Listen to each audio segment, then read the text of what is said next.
শুভ দুপুর বন্ধুরা, চলো তোমাদের খাবার দেখিয়ে দিই। আজ হচ্ছে শ্রমিক দিবস, তার জন্য বরের ছুটি অফিস, ওই জন্য রান্না করতে দেরি হয়েছে, খেতেও দেরি হবে। তো চলো এক একে তোমাদের রান্নাটা দেখিয়ে দিই। এখানে দেখছো এই যে সব থালা দিয়ে সাজানো গোছানো আছে। এই যে চলো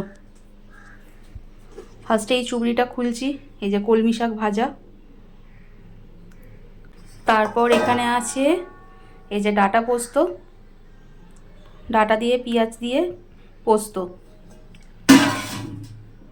এই যে এখানে আছে মাছের ঝাল, এখানে আছে মাছের ঝাল। ওই যে আধখানাটা শাশুড়ি মা খেয়েছেন, উনি খেতে পারছেন না, একটু শরীরটা খারাপ মতো, তাই মায়ের খাওয়া হয়ে গেছে। আধখানা মাছ খেয়েছেন আজকে, কারণ কি শরীরটা খারাপ তো ওই জন্য বেশি খেতেও পাচ্ছেন না, ওই জন্য একটুখানি মাছ আর একটুখানি ডাঁটা পোস্ত দিয়ে ভাত খেয়েছে। তারপরে আছে চিকেন কষা, এই যে কষা কষা করে করেছি চিকেনটা, ঝোল তো মেয়ে খায় না, তার জন্য কষা কষা করে করা। আর তারপর আছে এখানে স্যালাড, স্যালাডে পেঁয়াজ, শসা আর লেবু। এই যে মেয়ের জন্য যে চিকেন স্টু অল্প করে দিয়েছি।